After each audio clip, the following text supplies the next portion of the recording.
Hi everyone, welcome back to my channel. ఒకవేళ ఈ video ఎవరైనా కొత్త వాళ్ళు చూస్తున్నారు అంటే ఇది హత్యరాల పార్ట్ 1 కంటిన్యూషన్ వీడియో అండి.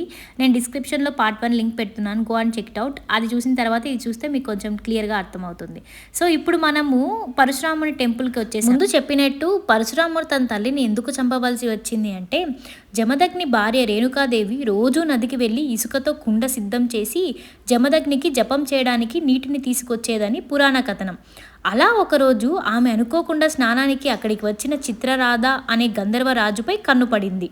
దాని పర్యవసనంగా ఆమె మానసిక ఏకాగ్రత చెదిరిపోయి మామూలుగా ఇసుకతో కుండ సిద్ధం చేసుకోలేకపోయింది. అందుచేత ఆమె దేవతను ప్రార్థించి వారి అనుగ్రహాన్ని పొంది ఇసుక కుండను సిద్ధం చేసి నీటిని తీసుకొచ్చి మరియు తత్ఫలితంగా ఆమె నీటితో ఇంటికి తిరిగి రావడం ఆలస్యమైంది. తన యోగి దృష్టితో ఏం జరిగిందో తెలుసుకున్న జమదగ్ని తన కొడుకులను ఆమె చేసిన పాపానికి తల్లిని చంపమని కోరాడు. మొదటి 6 కొడుకులు తమ తండ్రి ఆజ్ఞను పాటించడానికి నిరాకరించినప్పటికీ చివరి కుమారుడు పరశురాముడు తన తండ్రి ఆజ్ఞను విధేయతతో తన తల్లితో పాటు తన సోదరులందరినీ నరికి చంపాడు.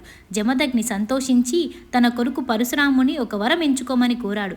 మరియు తర్వాత వెంటనే తన తల్లి మరియు సోదరుల ప్రాణాలను కోరాడు. జమదగ్ని ప్రజ్ఞామన్యం లేనివాడు.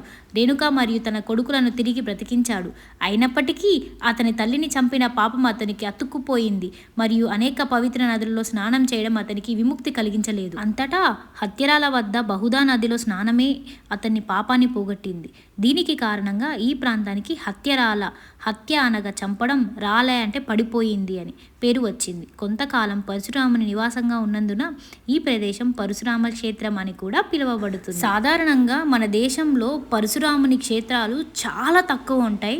అందులో మన అత్తరాల ఒకటి కాబట్టి ఇది ఆర్కాలజీ డిపార్ట్మెంట్ అండర్లో ఉంటుంది. లోపల పరశురాముని మనం ఫోటో తీసుకోవడానికి లేదు, వాళ్ళని చాలా రిక్వెస్ట్ చేసుకుంటే కొంచెం తీసుకున్నాను.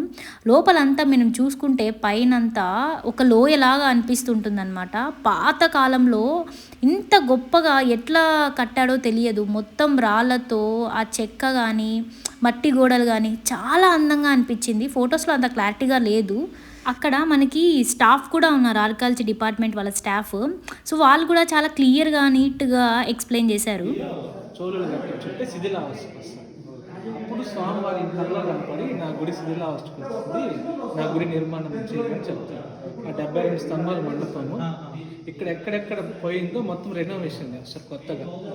ఇక్కడ ఏమంటే ఈయనకిచ్చే కట్టేగాడికి ఈయన డబ్బులు అయిపోతుంది. మొత్తం ఆరోగ్య సమస్యలు కోరికలు తీర్చేసి ఒక వారం.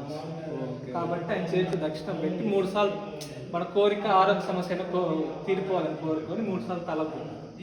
అలా ఎదురుగా ముఖమండపంలో ఆలయ నిర్మాణంలో ప్రధాన పాత్ర పోషించిన మహనీయులు శ్రీ ఏకతాతయ్య గారు పద్మాసనం వేసుకొని ధ్యాన ముద్రలో ఉన్నట్టు ఉంటారు. ఇక్కడ ఒక చిత్రమైన నమ్మకం ప్రచారంలో ఉంది. ఏంటంటే తాతయ్య గారి చేతిలో నాణం అనగా మనీ పెట్టి ఆయన విగ్రహాన్ని కౌగిలించుకుంటే మనోభిష్టాలు నెరవేరుతాయంట.